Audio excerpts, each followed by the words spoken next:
The last time I have stopped at this particular incident where David is getting um, revealed among the Israelis at this particular incident, where we have the Philistine camp and the Israeli camp. And we know this details very much because many of us gone through Sunday school or preaching. You've heard it so many times. So this is the physical location of how the place is looking, the two hillsides and the valley, and where the battle had taken place along this valley. So I'm not going in detail with this one.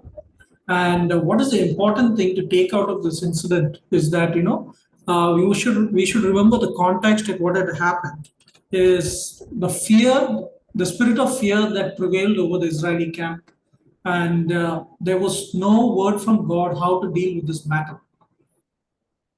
So in the process, we can remember that David was sent here to meet his brothers to give his brothers some to give the food supply, and in the process of that, hearing this boy talk that who is this Philistine who can challenge the army of God, they took this boy's they think his immaturity is what they would have thought and use him. And in that incident, it is where we find God is the one who preserved David's life. He's not someone who was meant for warfare at that age. If that's why last time, if you remember, I picked up that example. If you remember, one of the judges, Gideon, he asked his son to cut down one of the enemy kings whom they captured, and he was afraid to do so. So you can understand the prevailing social structure and understanding of what men and boys are going to become. So you can see that here in this particular incident, at this time where David is brought in, there are people who would like to use and see the end of David. And God preserved David's life here. Immediately, we are able to see that after the success of that battle, we can see that the boy is immediately assigned a job. He's like put into being in charge of some few men along with him. And what happens is immediately we are seeing that since he is put into that situation, we are seeing God is actually helping David out immediately in the situations. And one of the things to think about is when you are going through high school itself, if you take an example of a high school experience, if you are, for example, made as a captain of a team in a particular sport, a team sport, do you know how it feels overwhelming it will feel to be a captain of such a team, even in a school level sports? That psychology is not there to really deal with a more complex situation like trying to fight an enemy group, and that also in the middle of warfare. So what happened is that immediately he was also getting success, and this is what Saul got reminded of Samuel's word that someone will replace him. And Saul started having hatred towards the boy. And now, what we have seen here is the author is bringing up certain personal parts, stories of David during this early period where he was along with King Saul's vicinity. We have words where he was not talking very good about himself, David. He was not talking much. He saw himself in low esteem of the company of Hebrews. Why do we say that? Because if you look at the book of Ruth, we know that Ruth is a Moabite. So the children that came from Moabite and Boaz are half Israeli, half Moabite. They are not pure Hebrews. So David never actually saw himself as pure blood as the rest of the Hebrews. So that is where there was a low esteem among in his replies also when we have the recorded replies with him and Saul. So he is not even sure about being accepted into the royal family because there was some deal that if somebody is a winner in destroying Goliath, the Saul's daughter will be given marriage, and he was cheated out of that marriage. So since there was a time delay and cheated once, we can see that there is some problem going on within the level of David and the rest of the Israelis. And then when the second marriage proposal was brought in, he was tricked into trying to kill Philistines in order instead of giving financial dowry. So there, all of these successes, what you can see that when he faced problems, we can see that God is getting him out of these situations. And he, being this young person, he's taking this humble approach, and people are making lies about his whereabouts and what he's doing. And Saul is adding up with all of his already existing anger. There were two times that Saul was about to kill him. And in that instance, also, the author has also noted that how David was thinking about these incidents. He never thought that Saul was considering him as a enemy, but rather he was looking as Saul had some confused state of mind, and he was not understanding that Saul was actually hating him. And when there was a point at which there was going to be a plan about killing him in his wife's house, um, even in that incident, we can see that it was revealed that it was a plan in order to really chuck a hero out of Israel's rank, because already David is still a hero in many people's eyes. We can, if you remember the previous incident where Jonathan fought with the Philistine army, his own Saul almost asked, by the next day, Saul asked for the death of Jonathan. So in the next incident where we are finding that, when the Israelis are facing the Philistines and Goliath is there, um, we can see that Jonathan is not in the picture. And we can see that Jonathan actually came, when he came to know about David, he in fact became such close friend to David at this time period. Uh, and we are coming to know an insider news about that there is a plan how to murder David, even in his own wife's house. And that is how it accumulates to the point where both David's wife and Jonathan, his brother in law, decided to say goodbye to David. It is better to leave from this vicinity, the stronghold of the people who are around Saul, and how they proceed to keep their kingdom and how they want to keep ruling around. Since there is no per se, the idea of kingdom, what you see in other kingdoms, it's not started yet. So here you see a tribe of Benjaminites who are trying to keep a stronghold of how things had to be run. So we are seeing at this particular point of his time that he is told to leave for good, because confirmed he is not going to live. So in Saul's own family, you have Jonathan and Jonathan's sister, which is David's wife, who are for David. So now, this particular point here, what we can see is in this particular map, I have actually provided the suggested locations of the towns and villages that he has been passing through.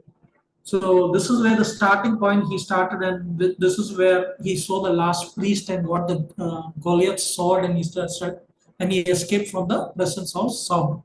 So this was around this particular, many incidents that have happened over here, many incidents, and we have localities who are divided by the news of David and his men. The people who came around him. In this initially there were few men. By the time people news started coming up, more men also added up to be with David, and all of them were running for their lives. In this 15 years, there was a network of spies. There's a network of how to outdo the spy work or the other work of Saul's men, how they used to do the things. So they really considered David and his men to be very smart people. They knew that there were villages who were for them and against them. There were instances where there were villages that David had saved, and yet when they saw the opportunity, they went and gave information to Saul that if you want to capture David, you can capture David. So there was around 15 years of running. At one point of time, he also went to Moab, and he left his parents there, saying, and he was saying that, and we have a record here that said that he's talking as if in a sense of using God's name here, God's purpose to this ruler, saying that, let me know till God what will come to my end. That is how he come to say it. And so let my parents be here with you till I know what will be. what will come about my end. And then he goes back in his journey, and then 15 years. So by the time of the end of 15 years, he's coming here to this location called Ziklag. That means he entered into Palestine territory, and he tried to get friendship with one king called Gath, and there he was given a place to dwell in, and that was the Ziklag. 17 or around 15 years of running. Now, this in this map location, I just want to show is this the almost entire stretch of the perceived areas where Israel was, the tribes of Israel was active in. The yellow is the Philistine region. So here in this particular square here is, I have enlarged the southern region here. And this particular one is this northern part here. And this is the last stages of King Saul, what will happen with King Saul. We have history here where the kings go out for war, and Palestinians have gathered together to make a war camp out here, the northern part. And since David was part of supporting a ruler down in the south, he was also accompanying the king with all the men together. Sorry. And by the time they went midsection, the rest of the Philistine rulers objected for David and his men to come, because they didn't find David and his men to be worthy mercenaries to come along with them. It is reported that they might turn against them during battle, so they were told to go away. So that was about, by kilometer wise, when I was calculating, it's almost like a 3-day journey there. And this particular color code I have given here, Saul and his army is meeting up to the battlefield. So this was about like a 3-day journey here. Now, looking at this square, this is the enlarged area of this particular place where we're looking at, where the Philistines camped in this particular place. And this is where the Israeli army camped here. In the middle of the night, Saul went with few men to inquire with the witch. So what we can recollect over here is King Saul still never got a word from God on his own ever. There is one incident that has happened when David started to run away from Saul, that he was in a place called Nob, and that Nob was a place where the priests were inquiring with the Lord. They had their camp there. The reason was that why they were in Nob was because after in Eli's time, when the Ark of the Covenant was taken by the Philistines, they also overran the places where the priest was staying. So they all moved to a place called Nob. So what happened in the place of Nob was, if I'll just go back and show the map there again. Here in this place called Nob. Here what has happened is, just when he started to run away, it was reported that there was an Edomite who was also there inquiring in the name of the Lord, and he was inquiring for King Saul. So you can imagine 15 years ago when he was running around, there in the beginning itself, an Edomite who was an enemy of Israelis is being a servant of King Saul and coming here and inquiring in the name of the Lord. So Israelis themselves is not coming and inquiring in front of the Lord. That is a very interesting part there, where we can understand that Saul himself doesn't go for inquiring of the Lord. So by this battle time, what we get to know is, in the middle of the night, he goes and inquires at a witch.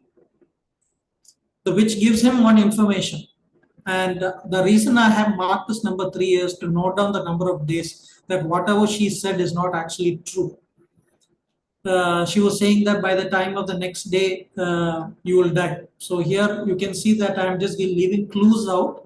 And if you read the passages again on your own, you can figure out that whatever she was trying to claim was not true. So anything that came around, what she was saying about Samuel also appeared and all, everything you can conclude, because the author has given the purpose. Like when you read this, if you apply your mind to look at these things, is it true? So here you can leave that as one day event, that Saul was there in the leaving to inquire and come there next day. And then what has happened is when David came back with his men in Ziklag, they found Ziklag was already ransacked and everybody was kidnapped by later only they'll come to know it was by Amalekites. So that is the incident that has happened here at that point of time. So we are giving that 1 day journey time because they found one slave and he directed to them where the location where the all the family members were taken away. And there was a battle there and they won the battle. At the same time, we are having a battle happening between the Philistines and the Israeli army. Now, I just want to take your attention to the battlefield. Let me point out to the battlefield here. Now, this is the battlefield. We are looking actually from the south to from the southeast direction of this map. Okay, if you look here, here this where the red dot is, somewhere there from here, here this direction, we are going to look at the map actually how it looks.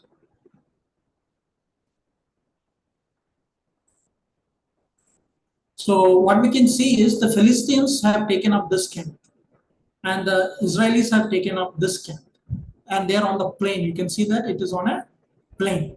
In any military strategy, the leaders would have stayed on the upper hill and they would have overlooked the army formation and battles and they would have directed how the fight should go. So in the process, the Philistines would have taken an upper hand and would have gone towards the west.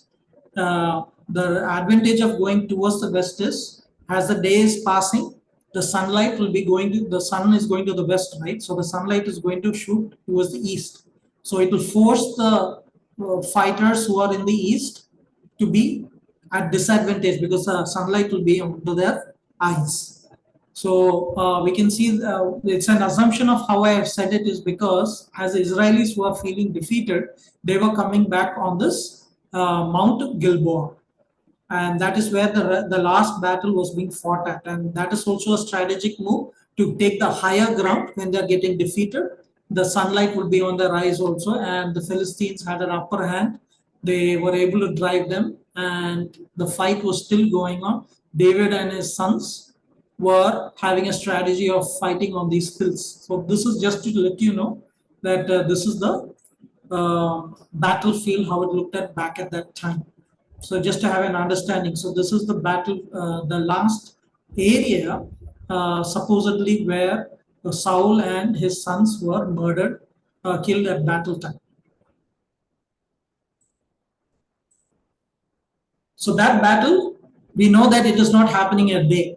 Later, as we come to read that, it took more than 1 day to find his body and to be taken by the Philistines.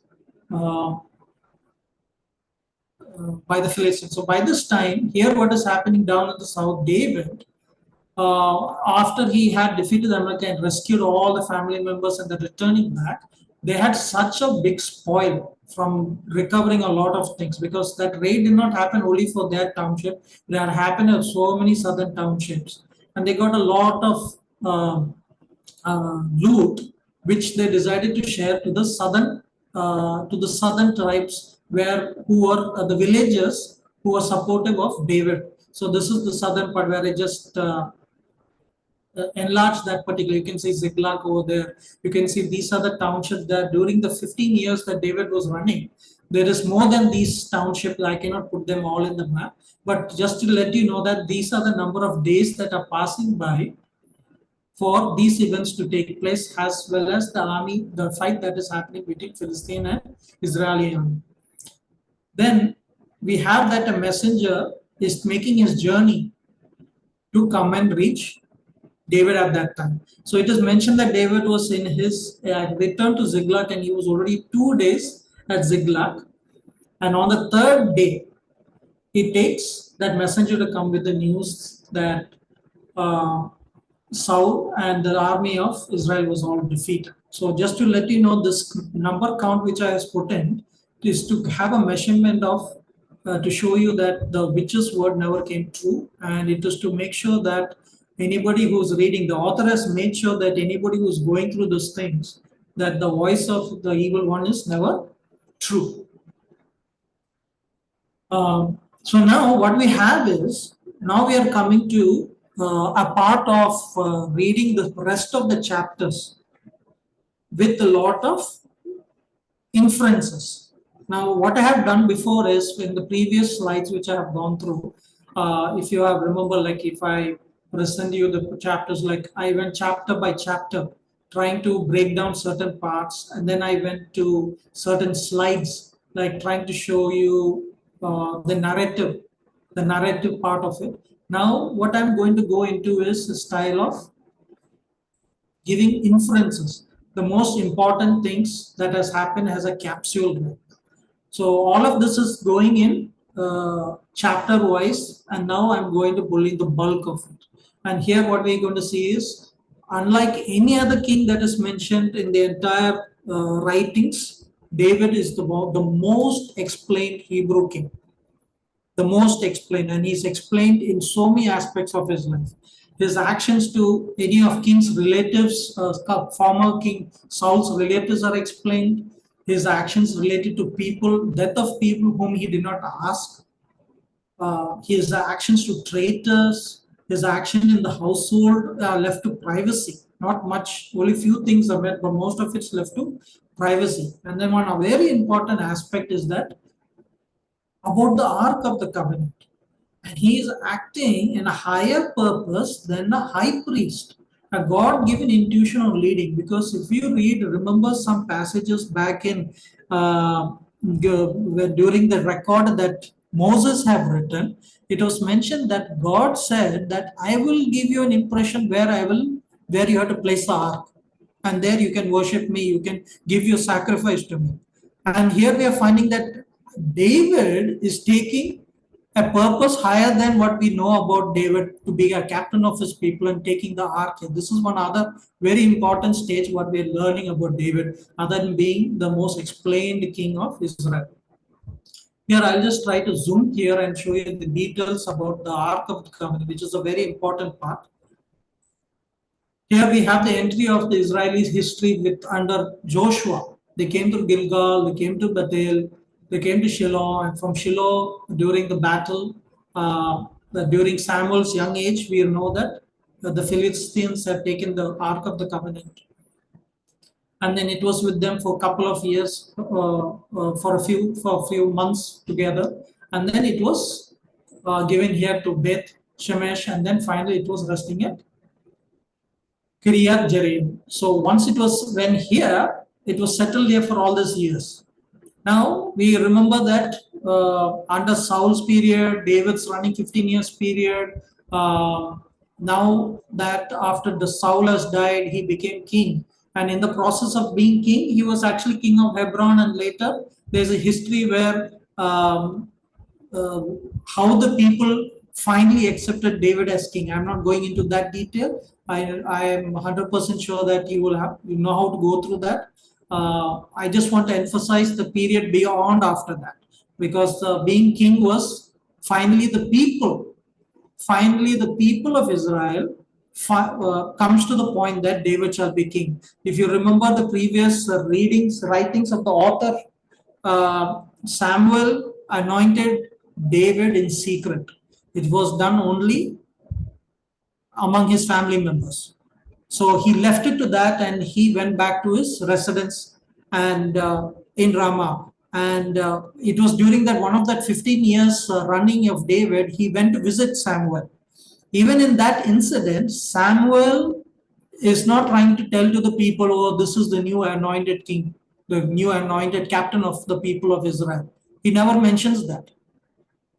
He knew that to Samuel, he knew that God is going to make it happen, and he is not given that job to confirm that to the people. So later we come to the after Saul's death, there was a small civil war, and the people finally makes and anoints David as their king. So anyway, after that particular period of time, David decides that he wants to bring the Ark of the Covenant to Jerusalem. He had conquered Jerusalem by that time, and he decides to bring the Ark of the Covenant. Now, this is a very important aspect which later in the later books, you will come to know in first in the Kings and the Chronicles. The emphasis about does the king play a priest role or not is a very big question over there. Who holds this position? And that is where the whole idea of the messianic identity also comes in. And in this time period, we'll come to know about David having uh, revelations from God, and he puts it in Psalms. And we have Messiah Psalms. And in Messiah Psalms, there is this idea about that the Messiah will be a king and a priest at the same time.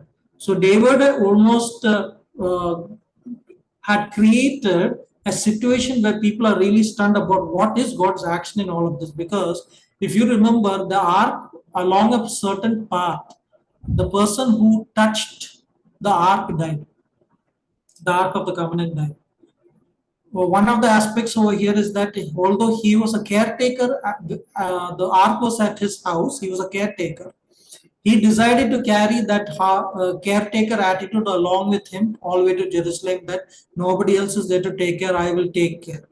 So it is not that he touched the ark was the problem, it was his heart's purpose, and God wanted to show the people that this is not going to happen anymore further. Nobody is in charge of the Ark of the Covenant. And because of that transition, where you can see when David took courage that he will continue carrying the Ark to Jerusalem, that the whole setup of this Messianic idea comes in. It is only from this transition only. That is why I bring this very specifically, that many times it is skipped over what is happening here. It is one of those hallmark of that incident.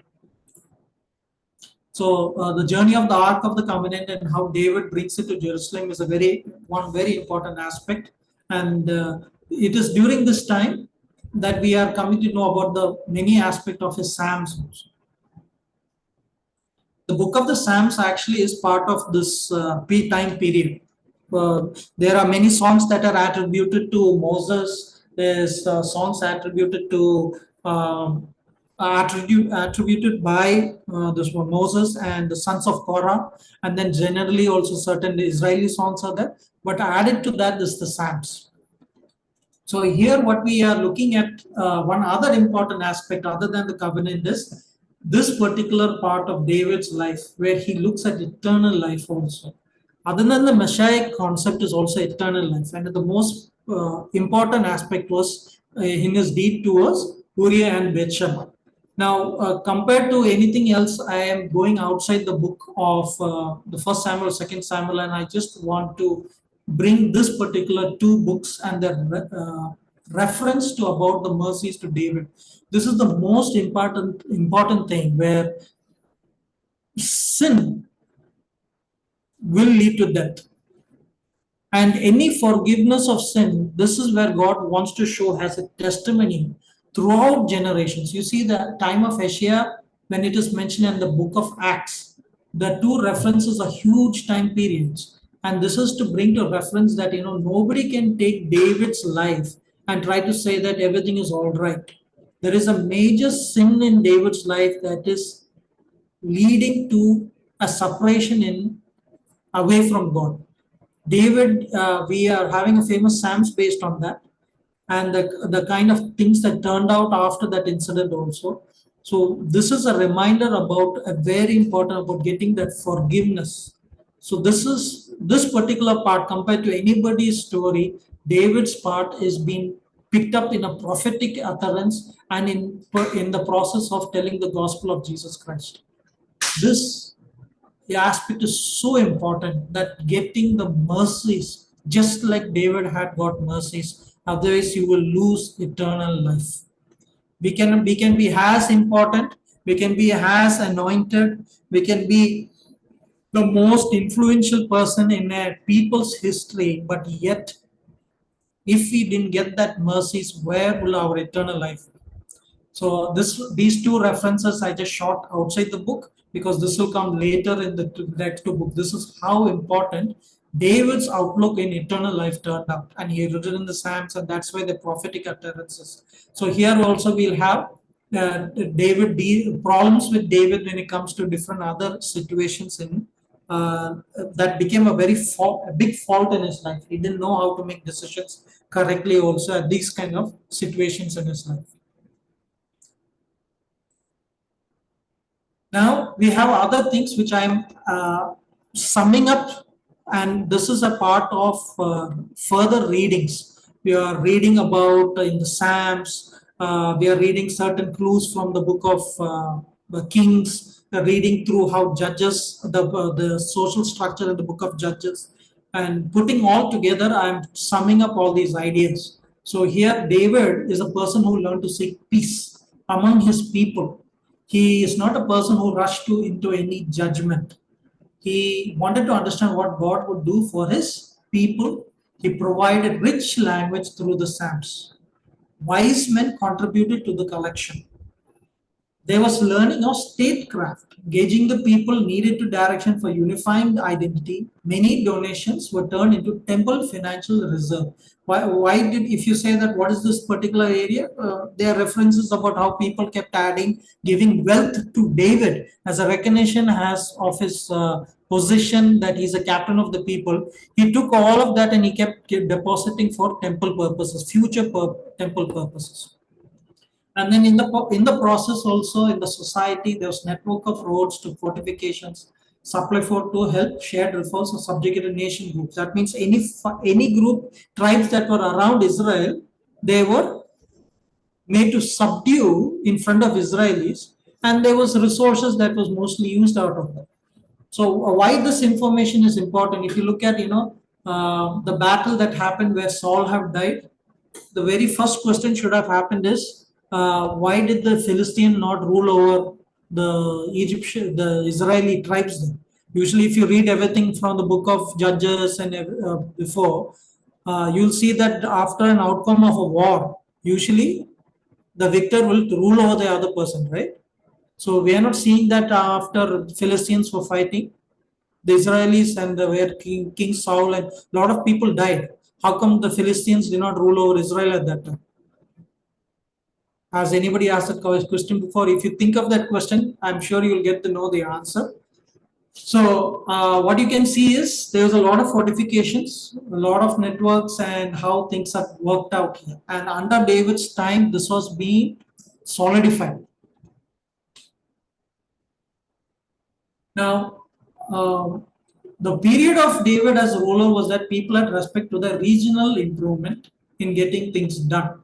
Now, what is the one aspect here is, the traditional sense of kingdom. That means the traditional sense of how a kingdom is run. That is not the concept how Israel is running. So, how do we know the clue for that one? That is already mentioned in the first book of Samuel. If you remember, chapter 8. In chapter 8, what had happened is the people, by that time, it was recorded that people wanted kings because Samuel, somehow, they had made a problem and they were like demanding, a king is better. And having prophetic utterances is not just enough, having a king is better.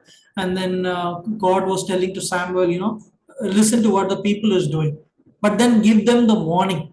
If you remember what was the subject of the warning was that their people will be being slaves to your king. That was a warning that was given. So what we can see is in this generation time, nobody is falling for that social hierarchy where they'll end up as slaves to the king. They are not going to give over commitment to the king. So that was also the time during David's time period. That archaeologically, that is also proven that you don't actually find any hardcore evidence that who was David has written in the first book of Samuel, second Samuel, and the first Kings also. The way the author has given it, you're given an impression that the king has a king, something so glorified and given such a position. Yes, he would have been respected role, someone who people would hear, but not the imagination of decorated kings as per se, because the generation has not changed yet, and they are not giving themselves under the rule of one person yet. That is not the social structure yet. You will find that later when you're reading into the books of First Kings, when you're going under King Solomon and the aftermath of King Solomon, you will get to know the problem, the transition of the society that went under subjugation of a social hierarchy where one leader will tell you what to do, and you're subject to that, no other go. So by this time, this period of David's rule is that people had their own freedom. The whole idea of freedom, you can see it is exercised here. So when God selected David as a captain of his people, he never uses the word Malek, the king. He uses captain of my people. He still continued the freedom that was still practiced during the times of the judges. Judges, people did one of the easiest question to ask, who was paying taxes? There is no taxes. Everybody was free. That whole idea of lifestyle to be a life of freedom. You can do what you can do, your own ability, get things done, have your village, your township, you can do anything. There's nothing, there is no tax to be paid. Can you imagine that lifestyle that was there, that God was protecting them and keeping them in? You follow my commandments, I'll keep you. So this transition is there even in David's time period. Nobody is actually, there is no tribes or telling that they are subjugated and creating a social hierarchy where they are so servant under any kingship or anything. So that is how it is. So the author has specifically given that one impression. David's name is left as a origin to a family whose bloodline holds to the rule in the manner of kings with it hierarchy. So this particular part, they are establishing it because David did as God willed.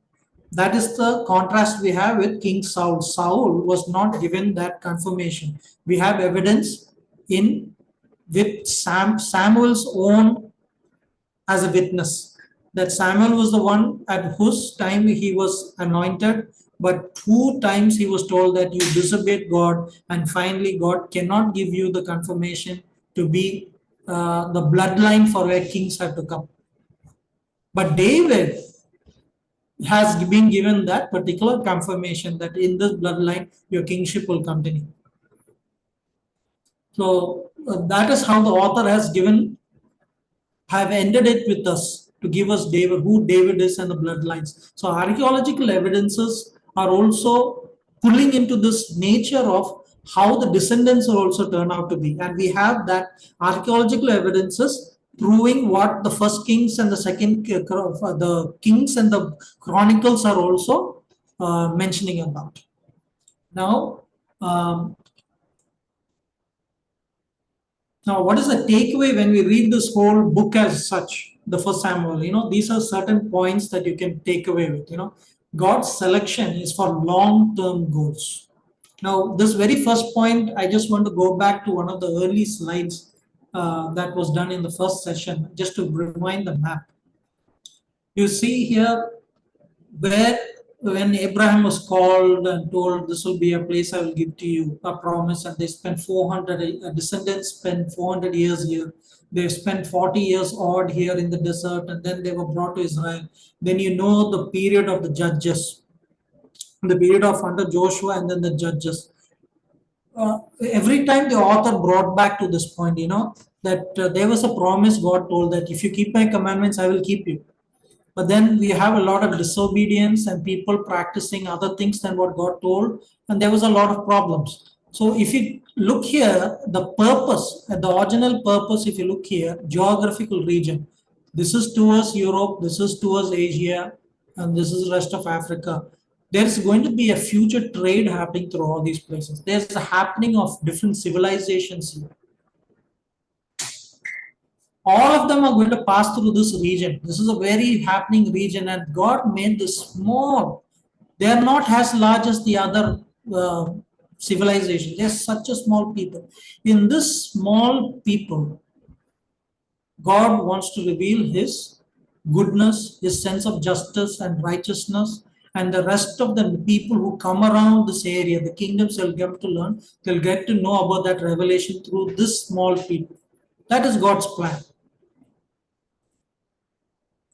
So God's selection is for long-term goals. When we read all these books together, we are not getting to actually see what's happening in their eyes. They're just somewhere in one place, and God has given us a place. Let us be. What is the actual big-term goal? We are right now 2024, and we can see now, if you take a map and if you bring a lot of information together, we can see the bigger picture. So we can learn that God's selection is for long-term goals. Everybody faces trials and temptations.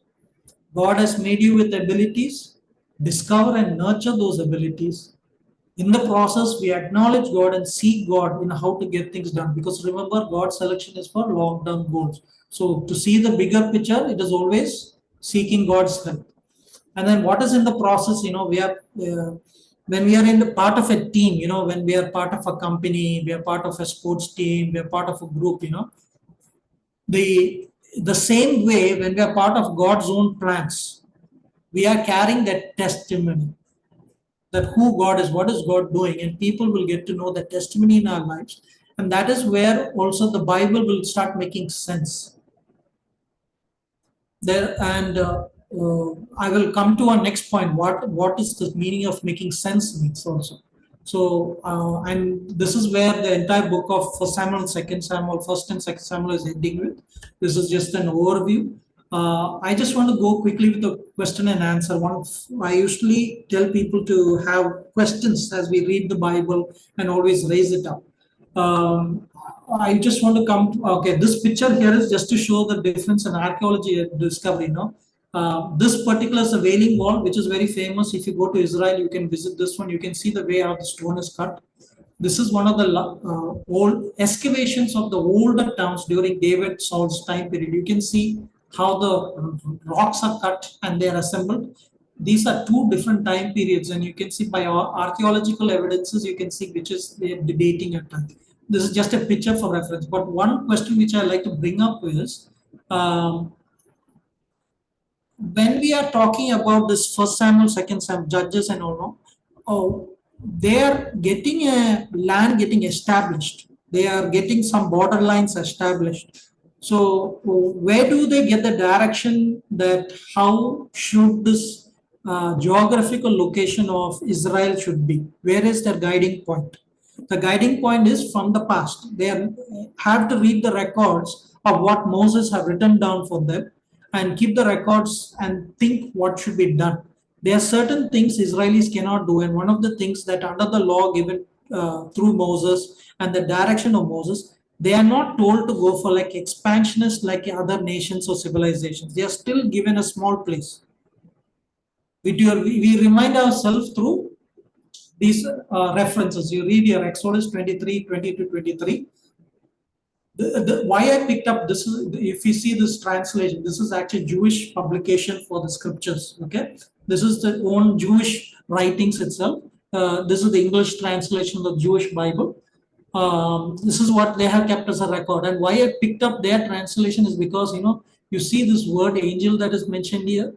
Now you read how important, even in Jewish writing, to keep that writing and who's doing all this. Behold, I send an angel before you to keep thee by the way and bring thee into the place which I have prepared. Take heed of him and hearken unto his voice. Be not rebellious against him, for he will not pardon your transgression. A sin that cannot be forgiven. Is there a sin that cannot be forgiven? But who's this type of angel who will not forgive sins? This particular sin, there is a particular transgression that you cannot be forgiven for. So that is by being rebellious against him. So this is not an angel exactly, because for my name is in him. So this is not a typical angel. This is where in the Jewish writings, and I have heard testimony of certain people of Jewish background where they understand that in the formation of Hebrew writing and the way the names are mentioned, they believe that this is about Jesus and the Holy Spirit were bringing coming together. Where modern Jewish writings, they are trying to say that God is only one because they want to take away the identity of Jesus, the Messiah, out of God. They are factions like that. They are different sects. So why I brought this particular translation, the Jewish owned Bible, is because they cannot change and try to change the meaning of words here, because this is such a old writing under the hand of Moses, and Moses mentions about this particular aspect of God. My name is in him. If thou shalt hearken, unto his voice and do all that I speak, then I will be an enemy unto thy enemies. Now my angel shall go before thee. And who all are getting removed from the land? God mentions these particular people. And there is this particular, you read this particular passage with complement with this passage as well. God is giving the Israelis a purpose for the future. Why you are doing this? What are we going to do together? What I will do for you and what you are to do with me. So if you just note it down, you can take it as a reference for reading what is it together. So what is the land that God is giving Israelis? How is it defined? It is defined with these different references. Now what has happened here? In this particular passage, Deuteronomy 2, 4 to 6, God tells the people that children of Esau, the area that they have, take heed, good heed unto yourself, do not contend with them, for I will not give you of their land, not so much as for sole of the foot to tread on, because I have given the Mount Seir unto Esau for a possession. Same thing he's saying in Deuteronomy 2:9. About whom is he talking about? Do not be at enmity with Moab, for I will not give you thee of his land for a possession. Deuteronomy 2:19. About whom are they talking about? Children of Ammon. Do not harass them, for I will not give thee the land of the children of Ammon for a possession. And then this is a second confirmation about in 32, because they came to a different area of the land, which is this particular river Jabbok. So that is where, when we always come back to, let me pick you one map again. In that map,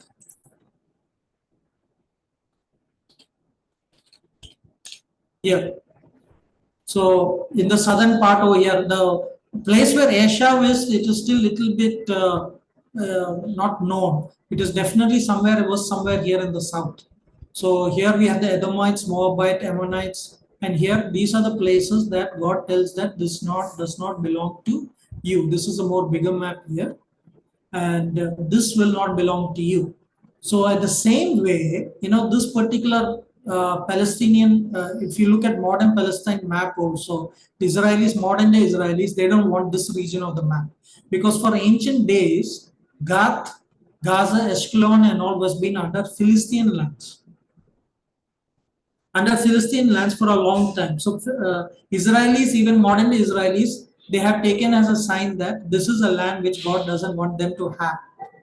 So they are not given they are not an expansionist country like many other nation countries or civilizations are. So if anybody gives an accusation that Israeli have a plan to take over the world, they are looking to deviate and conquer their neighbors and all, no. If the Israelis are following and having the principle of what their Bible is holding, what God has told them, this is one of the things, that they are not an expansionist country. They are sitting only with the land that is provided to them. That is the kind of ideal that they carry. They are not looking to conquer anybody else. So that is why even in modern day history, where we are reading a lot of Israeli-Palestinian conflict, there is a group who's always trying to show Israelis in a bad light.